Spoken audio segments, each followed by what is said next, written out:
Good afternoon and welcome to my showcase.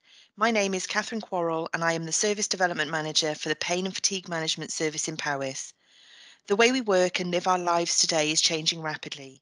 Digital technologies are having a big impact on the way we connect with each other, receive information and access a variety of services. Since the onset of COVID-19, the Pain and Fatigue Management Service has experienced a considerable amount of change. The face-to-face element of the service, as with many throughout the NHS, was suspended in early 2020 and is now being provided as an almost fully virtual service. During the pandemic, the NHS in Wales has had to rapidly adapt and change service provision to sustain healthcare in the community, and non-clinical staff have been expected to embrace this change during a relatively short period of time.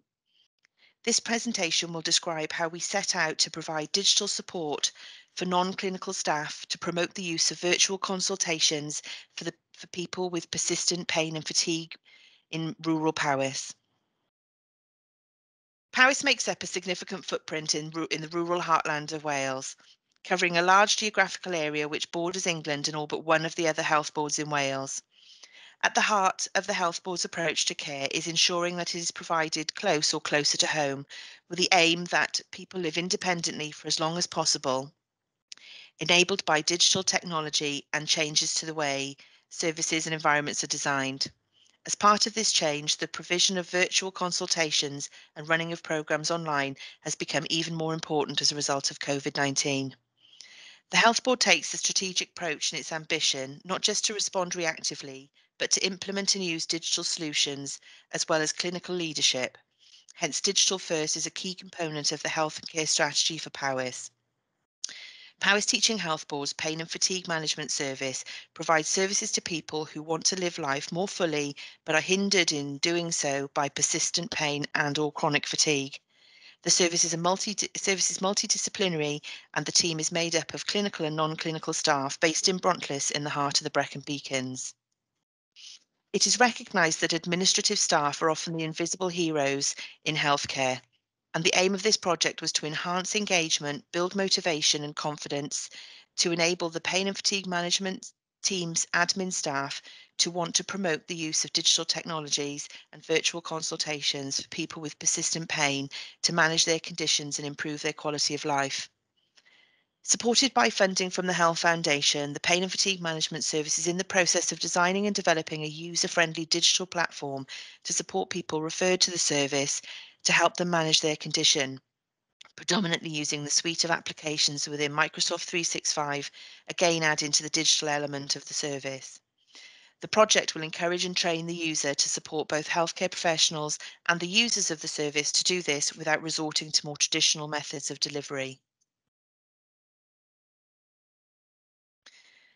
The project had five main aims, and these are making the pain and fatigue management service a truly digital-first service, to create a skilled and compassionate workforce that embraces the use of digital technologies, a focus on empowering staff by providing more information and encouraging self-management, electronic booking, and the use of web applications and other new technology, developing a sustainable service model that ensures that the right service from the right professional in the right place at the right time, and transforming and developing our workforce in the way that the service is delivered. During the duration of the project, we have rapidly progressed the project through four distinct phases. These are Phase 1, the identification and training of the development needs. This was carried out through a series of discussions and informal workshops and through the use of the pebble in my shoe approach. This enabled us to have a more holistic and welcoming approach to our discussions with staff, which enabled them to be more open and honest in their feedback. Phase 2, coaching and engagement with staff. Through ongoing discussions, development of pathways and protocols, and general support, staff have been encouraged and actively want to be part of the new way of working.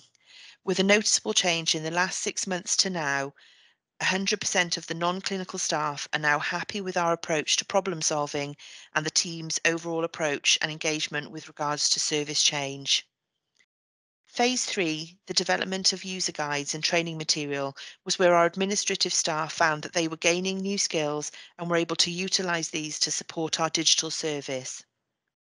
And Phase 4, evaluation of the service, has taken shape as a two-way involvement to reflect and review and shape the change of the role out of our digital support service.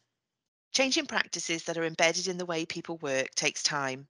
The project team has overcome these challenges through a series of structured meetings and alternative methods for obtaining valuable feedback from colleagues that contribute to a review of current administrative practices and a shared passion to achieve outcomes that would benefit both staff and individuals accessing the service. However, remaining positive and being enthusiastic about the work we are doing has also enabled us to remain motivated during these difficult times.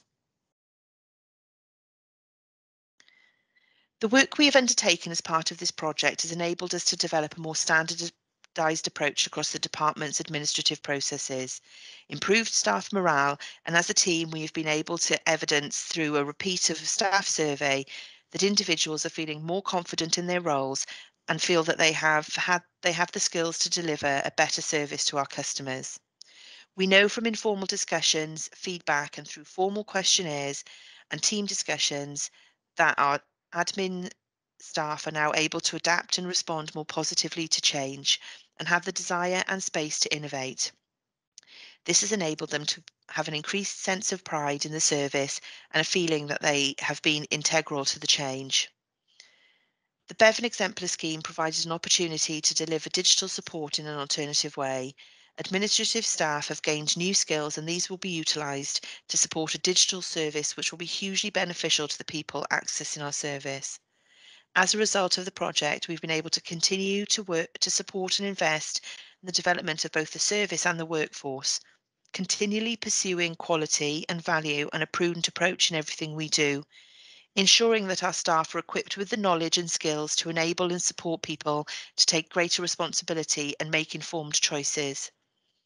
The opportunity given to us through working with the Bevan Commission has enabled us to empower the non-clinical members of our team to gain the skills and knowledge to provide support to users of our service and healthcare professionals to make the best use of technology and provide an adaptable and equitable service model. With the support of Charles Patterson, Digital Coordinator for our service, we've managed to successfully take the idea of our project and transform this into a 12-month pilot. As a result of this project, we've been able to take the learning and roll out a digital support service across the whole health board. This service is a blended approach of the Pain and Fatigue Management's own digital support service and the support and guidance developed as part of the project. Already we have recruited 2 members of staff to support this work and have 3 additional services working with the team and 2 more at the initial stages of involvement. Utilising the skills and knowledge of our existing team to train and develop the new recruits and to take on what we have learned through the project and share this knowledge with the wider health board.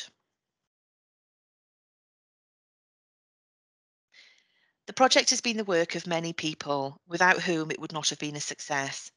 So thank you to the Bevan Commission team and the other members of this cohort for their support and enthusiasm. To Owen Hughes, Head of Pain and Fatigue Management Service, who encouraged me to apply for the scheme in the first place. To Charles Patterson for going above and beyond to help make this a success. Rebecca Richards for being a huge support of as my coach throughout the process. Pete Hopgood, Director of Finance, who's the Health Board's executive sponsor for the project, and the North Powys Transformation Board, who've given us the funding to roll out the scheme over the next 12 months. And last but not least, to the admin staff, who are the backbone of the NHS and without whom this project would not have been a success.